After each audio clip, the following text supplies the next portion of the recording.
Hello friend, आप सभी का स्वागत है एजुकेशन लाइन में। दोस्तों, इस वीडियो में हम बात करेंगे माध्यमिक परीक्षा 2021-22 का जो आपका मॉडल पेपर है, विषय हिंदी का। ठीक है, तो अर्धवार्षिक परीक्षा दोस्तों आपकी 12 नवंबर से लगने वाली है। तो इसके बारे में दोस्तों यहाँ पे जितने भी क्वेश्चन आपको बताए जा रहे हैं, सभी क्वेश्चन वेरी वेरी इंपॉर्टेंट है और बोर्ड के द्वारा जारी किया गया मॉडल पेपर है और इन्हीं में से दोस्तों आपके क्वेश्चन पेपर है वो बनाए जाते हैं। तो आपसे रिक्वेस्ट होगी, जितने भी क्वेश्चन आपको बताए जा रहे हैं आप सभी को एक बार केयरफुली देख ले। सभी का स्क्रीनशॉट लेना चाहते हैं, स्क्रीनशॉट ले सकते हैं। पीडीएफ फाइल के लिए आप कमेंट कर सकते हैं।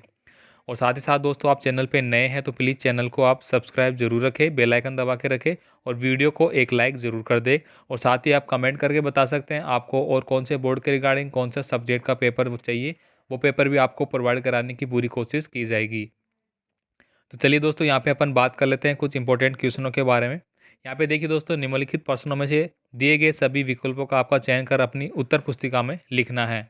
प्रत्येक प्रश्न आपका 1 अंक का दिया गया है, यानी कि टोटल 10 क्वेश्चन आपके ऑब्जेक्टिव टाइप के हैं यहाँ पे। पहला क्वेश्चन देखिए, यहाँ पे मृगनयनी शब्द में कौन सा समास है? द्वंद्व समास, कर्मधारय समास, द्विगु समास या तत्पुरुष समास? तो दोस्तों, इस वीडियो में मैं ओनली आपको पेपर है वो बता रहा हूँ। ठीक है, सॉल्यूशन की बात करें तो सॉल्यूशन आपको अलग से करवाया जाएगा। नेक्स्ट देखिए, यहाँ पे क्वेश्चन नंबर 2 देखिए, बेखबर शब्द में कौन सा समास है? यहाँ पे 4 ऑप्शन दिए गए हैं, तत्पुरुष समास, बहुव्रीहि समास, अवयवी समास या फिर द्विगु समास। क्वेश्चन नेक्स्ट देखिए, यहाँ पे 3 वाला, जिस समास में पहला पद संख्यावाची होता है उसे कहते हैं। यानी कि पहला पद संख्यावाची हो गया तो उसमें दोस्तों द्विगु समास आ जाता है। नेक्स्ट देखिए, यहाँ पे घनश्याम शब्द में कौन सा समास है? अवयवी समास, कर्मधारय समास, द्विगु समास या बहुव्रीहि समास? नेक्स्ट देखिए, यहाँ पे क्वेश्चन नंबर 5 है, वर्तनी की दृष्टि से आपको शुद्ध शब्द है वो बताना है। प्रदर्शनी, गोपिनी, कनिष्ठ या अतिथि? क्वेश्चन नंबर 6 देखिए, यहाँ पे वर्तनी की दृष्टि से आपको शुद्ध शब्द है उसका चयन करना है। उज्ज्वल, समर्थ, अनाधिकार, अनुग्रह? क्वेश्चन नंबर 7 देखिए, यहाँ पे निम्नलिखित का यहाँ पे भी अशुद्ध है वो आपको बताना है, शब्द कौन सा होगा। क्वेश्चन नंबर 8 देख लीजिए, क्वेश्चन नंबर 9 देख लीजिए। तो सारे क्वेश्चन वेरी वेरी इंपॉर्टेंट है। कामयानी किस कवि का प्रसिद्ध ग्रंथ, काव्य ग्रंथ है? सूरदास का, नागार्जुन का, तुलसीदास का या फिर जयशंकर प्रसाद का? नेक्स्ट देखिए, यहाँ पे क्वेश्चन नंबर आपका 10 है, रामधारी सिंह दिनकर को किस काव्य कृति पर भारतीय ज्ञानपीठ पुरस्कार प्राप्त हो चुका है? परशुराम की प्रतिभा, रेणुका, रसवंती या उर्वशी? इसके बाद देखिए, तो 2 से लेके 8 तक के आपके प्रश्न है उनके आपको एक वाक्य में जवाब देने हैं। क्वेश्चन की बात करें, यहाँ पे 2 नंबर का, सूरदास के एक प्रमाणिक काव्य ग्रंथ का नाम आपको लिखना है। नेक्स्ट देखिए, लक्ष्मण के व्यंग्य वचनों से किन की क्रोधाग्नि बढ़ गई थी? क्वेश्चन नंबर 4, रानी लक्ष्मीबाई बचपन में कौन सा खेल खेलती थी? क्वेश्चन नंबर 5, त्रिपिटक किस धर्म का प्रमुख ग्रंथ है? यानी बौद्ध धर्म का हो गया। नेक्स्ट देखिए, यहाँ पे क्वेश्चन नंबर 6 है, ईर्ष्या से बचने का उपाय लेखक ने क्या बताया है? क्वेश्चन नंबर 7 देखिए, बाल की खाल निकाला मुहावरे का अर्थ क्या है? तो दोस्तों, मुहावरे यहाँ पे चेंज हो सकते हैं। ठीक है, यहाँ पे मुहावरे आपसे पूछे जाएंगे, इस बात को आपको ध्यान में रखना है। क्वेश्चन नंबर 8 देखिए, पर उपदेश कुशल बहुतेरे लोकोक्ति का अर्थ है वो आपको स्पष्ट करना है। नेक्स्ट देखिए, यहाँ पे आपको रिक्त स्थान दिए गए हैं, इनको आपको पूर्ति करके बढ़ना है। क्वेश्चन नंबर देखिए, यहाँ पे मृदुल वसंत जीवन के खालिस्तान पड़ाव का प्रतीक है। नेक्स्ट देखिए, ईर्ष्या की बेटी का नाम क्या है? क्वेश्चन नंबर 11 देखिए, सुनहरे सूर्योदय और सूर्यास्त की भूमि क्या है? अगर देखिए, यहाँ पे खंड आपका बी खंड दिया गया है जिसमें प्रत्येक प्रश्न 2 अंक का आपको दिया गया है। टोटल 8 क्वेश्चन आपको यहाँ पे बताए गए हैं।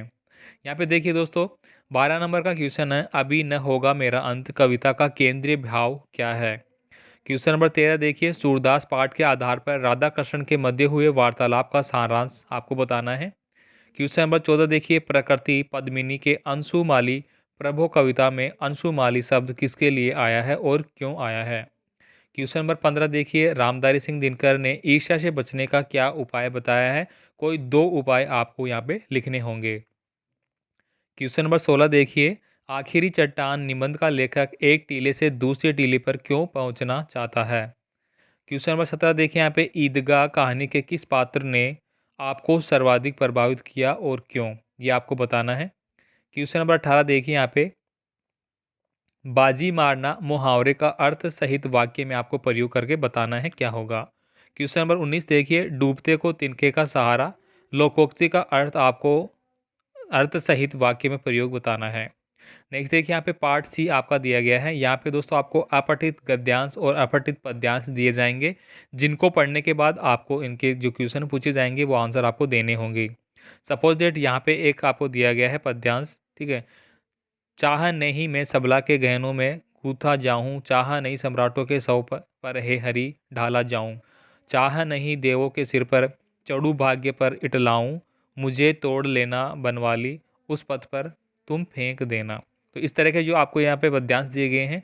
अब यहाँ पे दोस्तों जो क्वेश्चन है मोस्टली पद्यांश हो चाहे गद्यांश हो, मेन तो उसका जो शीर्षक होता है वो आपसे पूछा जाता है, उसमें किस बात का वर्णन किया गया है वो आपसे पूछा जाता है। तो यहाँ पे देख लीजिए उचित शीर्षक आपको बताना है।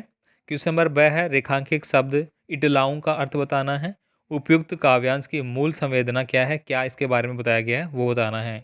अथवा में दोस्तों एक और आपको पद्यांश दिया गया है, फूलों की राह पुरानी है, सूलों की राह नई साथी। इसको आपको पढ़ लेना है, स्क्रीनशॉट लेना चाहे स्क्रीनशॉट ले सकते हैं। इसके आधार पे आपको यहाँ पे इसका उचित शीर्षक बताना है। कौन सी राह अछूती रह जाती है इसके बारे में बताना है। कौन सी राह को नहीं माना गया और क्यों, ये आपको बताना है। क्वेश्चन नंबर यहाँ पे 21 देखिए, यहाँ पे लघुतरात्मक प्रश्न आपके दिए गए हैं। लक्ष्मण परशुराम संवाद प्रसंग के आधार पर लक्ष्मण के चरित्र की विशेषताएं आपको बतानी है। ब्रह्म गीत प्रसंग के आधार पर गोपियों के कृष्ण के प्रति उनके प्रेम का वर्णन आप कर सकते हैं। क्वेश्चन नंबर 22 देखिए, यहाँ पे ईदगाह मुंशी प्रेमचंद की बालक मनोविज्ञान के चरितार्थ करने वाली एक प्रतिनिधि कहानी है कि आलोक ने अपने विचार क्या दिए हैं वो बताना है आपको कथन में। नेक्स्ट इसके अथवा में क्वेश्चन दिया गया है। क्वेश्चन नंबर 23 देखिए, यहाँ पे निम्नलिखित साहित्यकारों का जीवन एवं कर्तृत्व परिचय आपको बताना है।